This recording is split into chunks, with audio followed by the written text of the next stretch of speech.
I'm Kayla McGee, back with another one of these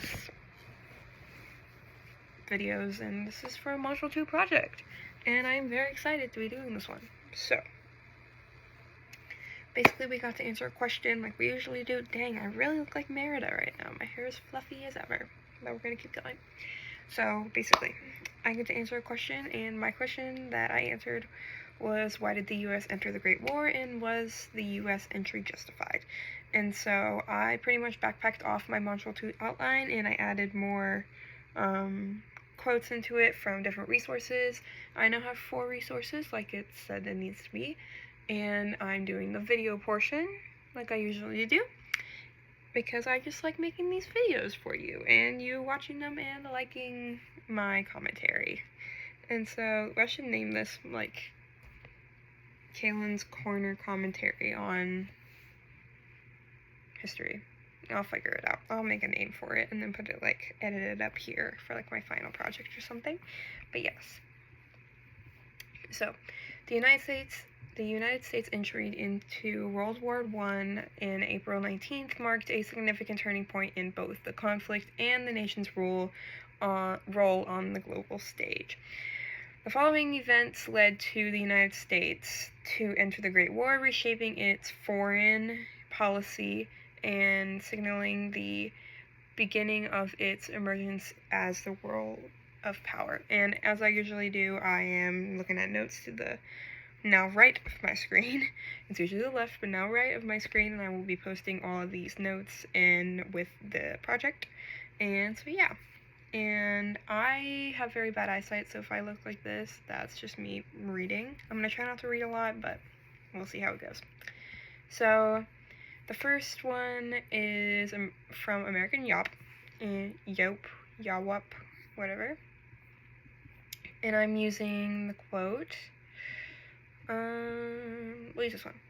The United States entered the conflict in 1917. It was never the same again. The war marked the U.S. as a global economic and military power. The U.S. became the largest creditor nation, and American banks played a central role in financing the recovery of Europe. So we helped Europe. We sent things to Europe for the war, and we were their primary financial aid, basically. And the war marked the beginning of Americans' more active involvement in international affairs, which international affairs still come to this day, and we hear about that a lot, actually. Though it would take a more prominent role in the 20th century after World War II, like I was saying, it still goes into this day. So, and another quote I want to do is, on the other side of the Atlantic, the U.S. played an insignificant role in global diplomacy. It rarely forayed into international European politics, which brought in America's businesses. Consumers benefited from the trade that was happening in a long period of European colonists. So when Europe was basically getting more like, hey, we need help in the war, like, they were getting financial aid, like I said, and consumeration from us. We were getting businesses were coming back, and consumers benefited in America from the trade we did in Europe. From Woodrow Wilson's War Message. As hostiles broke out between several nations of Europe in 1914, President Wilson almost immediately declared America's intent to stay neutral and called on all the Americans to remain impartial in thought as well as deed. So he was basically saying, stay calm. We called on Americans to remain impartial as thought as well as deed. He just told them to stay calm. We're going with this. His goal was to keep us out of war. And I use this quote from the beginning of the text because it explains how when President Wilson declared war on Germany, it was still very important to try and keep the country as normal as possible. Not bring out heat or bring out terrify and bring out fear and all that. But the citizens found it hard to keep neutral, but later in the text, Wilson states that he wanted to keep us out of war, and reluctantly concluded that was inevitable. This caused Americans to fight more for their rights and liberties, and wanting to bring peace, quotes, bring peace and safety to make the world itself at last free, end quotes. As for the U.S. being justified for joining the Great War, it is a war against all nations. In my opinion, there was a lot of tragedy, but America also helped with weaponry and military to help with the war. We basically provided we provided military, we provided weapons, we provided consumeration, we provided financially for all of this, and we're still in debt. And I talked about that in a video before. And in Eugene Depp's critique of World War I, my computer just decided to cut me out of my notes, so my bad.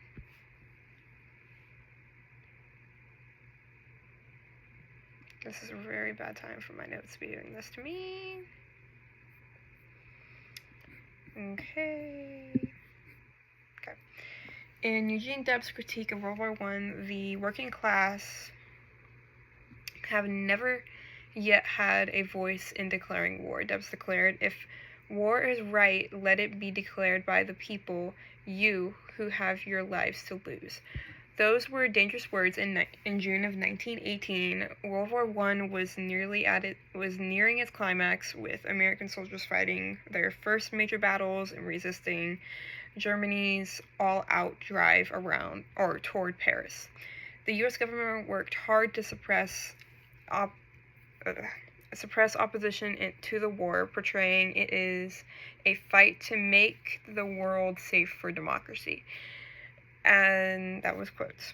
As a result, anti-war voices like Depp's were often marginalized or brought out and more known, and those who spoke out faced harsh consequences. So basically, the working class wanted to have a voice. The working class wanted to be able to do something for the nation when everyone else was in war, when the nation was in war.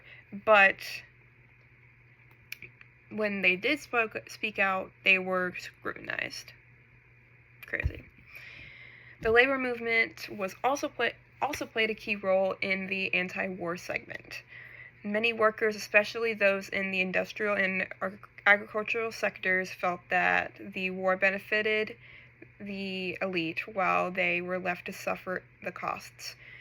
The war distributed labor, increased prices, and led a loss of life. Depp's message resonated that these frustrations as he spoke out not only against the war but also against a system that failed to represent the interests of working people. People were working still during the war.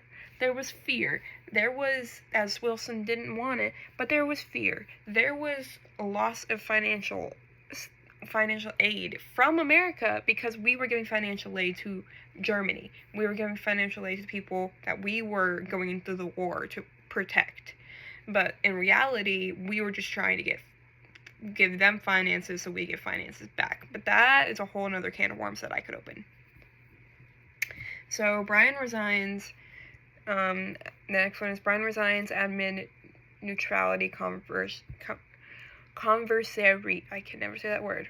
And the quote I used is, "The government of the United States is contending for something much greater than mere rights of poverty or privileges of commerce. It is contending for nothing less high and sacred than the rights of humanity.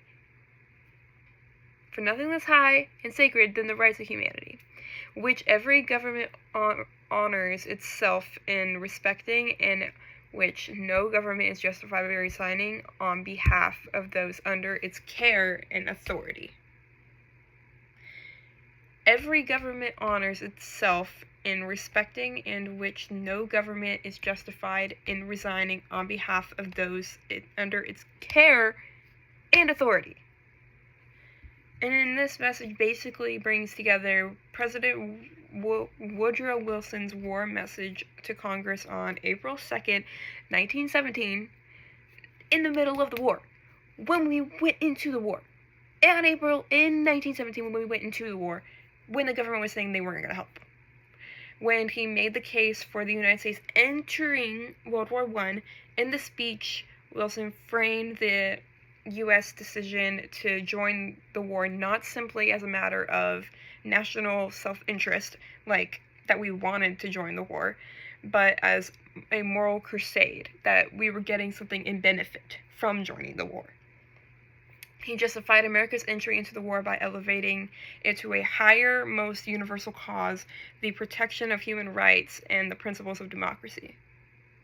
With human rights, when the middle class were trying to speak up and wanting to give their all, but they weren't allowed to, they were scrutinized for it.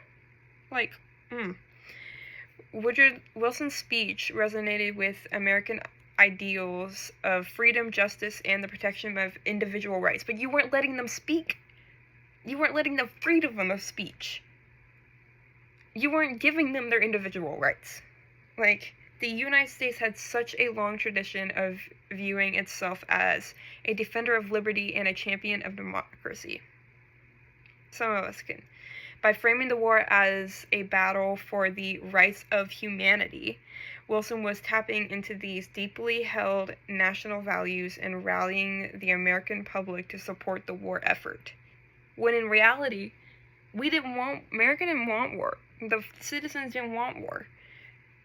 We lost the amount of people, I think I read something, it was the amount of people that we lost. Let me look this up really quick.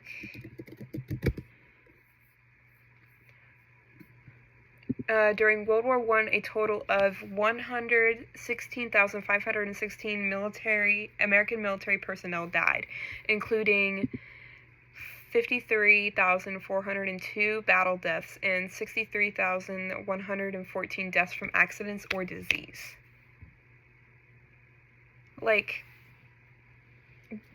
The citizens didn't want these deaths. And Woodrow Wilson has the audacity to say that the battle was for the rights of humanity. And say that we're a defender of liberty and a champion of democracy. It's crazy. I could go rant on all of this for hours. But I do not have hours, and I am over a minute of my time. So, I hope you enjoyed this rant that I go on to answer the question, why did the U.S. enter the Great War, and was it entry justified? In my opinion, no. It was not just. We were doing it for our own cause. We had our own, backstabbing with it. Like I said, there is no right or wrong answer with these things. There are opinions. There are no right or wrong answers. There are opinions.